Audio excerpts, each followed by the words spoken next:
Hey guys, this is story time. So I messaged a few different pages, hat makers, about getting a particular custom-made hat out of my pelts. So I messaged them. A few of them said, "Oh, we can't do it if we were too big." So I messaged this company out of Millsap, Texas, called War Bonnet Hat Works. And just a heads up, they can't do it. It's just a one-time thing. They are actually from Oregon, so they wanted some Oregon pelts. I ended up sending them some Oregon pelts, and I sent them a bonus pelt. They made me this hat here, this cowboy hat. It's a handmade custom hat. It's to my specs of the crown and everything. The band I wanted, the shape I wanted. This is called a JB brim. This is called a I forget what this one's called, but it's squared off at top. It's a particular shape. They made it in my size. I had they're right there. I don't know if you can see that.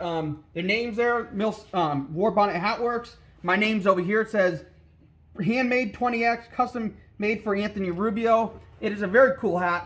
It's one of my favorite hats, prized possession.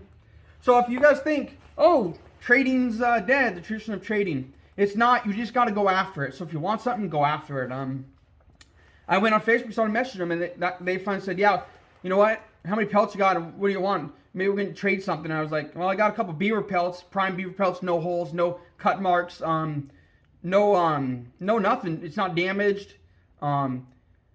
Big pelts, you know, prime pelts, premium pelts. Like I said, there's no damage. There's ones online that were damaged for going pretty good price. So I sent them, and they slowly, we talked back and forth. We went back and forth. We talked, and we kind of talked about it a little bit. They started making the hat. I got updates on it, and they sent me a message saying your hat's done. And so I sent the pelts off, and then they sent me the hat. And this hat's pretty cool. It's actually called a black cherry, because I don't know if you can see it lightly. There's a little bit of red in there, right up in here. It's actually a reddish black, so it's called a black cherry. It's a gray hat. It's very, very pristine, very particular. It's very stiff. They put a stiffener in there, so it doesn't bend very easy. It's a gray hat. One of my favorites. If you look for a custom hat, they got anything from a 10X to 100X, which can go thousands of dollars. Message War Bonnet Hat Works on Instagram or Facebook. They have a website, War Bonnet Hat Works, and message them for a custom hat. If you're looking in the market for a beautiful, amazing custom hat, they have all kinds of colors. They have all kinds of bands. They have rattlesnake bands you can put on there. They have all kinds. They have beaded bands. Originally, I was going to go with a beaded band on here, but they didn't have the one I wanted to stop, so I was like, don't worry about it. I know you guys are giving me a kind of a deal here, so just don't worry about it. I'll just go with what you have. I try to make it a little easier on them, you know. They made me this hat. It's an awesome hat. Believe it or not, they didn't have they could have put it on my head and guide everything and make sure everything's pretty straight here. Couldn't get it on my head, make sure everything's even in my face. They did a fantastic job for not having me there. It's pretty dang even on my face. The center is directly in between my eyes. It's shaped to my head without them actually being able to mold my head. Something cool that they do too, they actually have hat blocks. I know they have little hat blocks that you put in here. They actually have a full-size head hat block you can stick in here to keep the shape of your brim or hat. Something that I thought about getting. It's cool. It's something not a lot of people do. A lot of professional rodeo athletes wear these hats. They get them done for the thing called the NFR, it's the National Finals Rodeo in Las Vegas. They get a lot of things. They all dress up in their fur. Another thing, trappers are good. You know, trappers make the fur and sell the fur. They dress up in their furs. They dress up in their turquoise earrings and all kinds of stuff. Women and men, they all dress up in the fur. They put nice suits on and get dressed and go to the NFR. These hats are really good hats, very high quality. And so I traded for it, and I was like, you know what? You guys are awesome.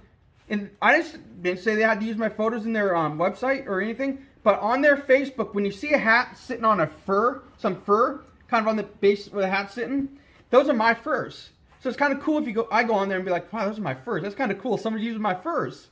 You know, it makes me feel happy that I caught those animals, trapped them in Oregon, and the company uses them in photos.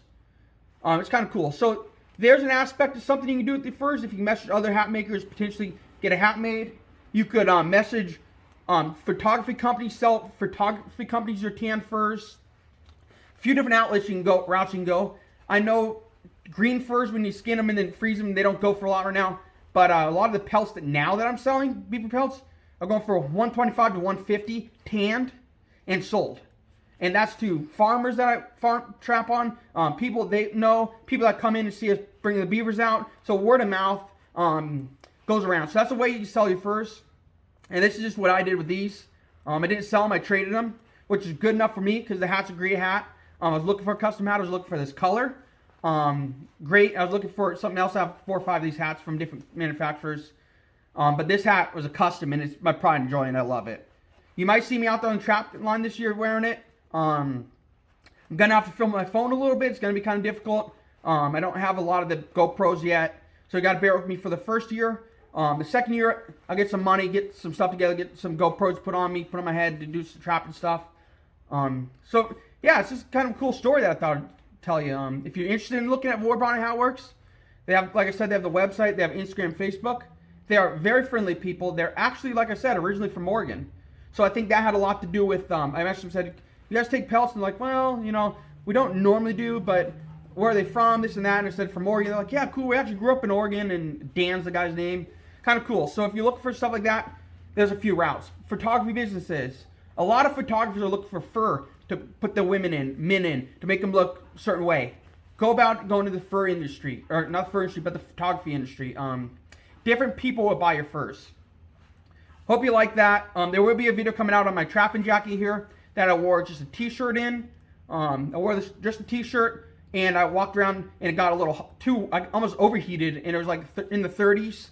When it got down to the 28-inch, I was good in a t-shirt or a long sleeve shirt in this. It was perfect. It's actually from, this is going to go on to tangent something else. But, just pay attention. This is actually from, Schaefer Outfitters out of Texas, too. It's a great cold weather jacket. It's waxed. I'll do a video on it here soon. Have a great day. Let me know what you think. If you like the hat idea, hopefully that helps with some ways to sell the fur and make some money.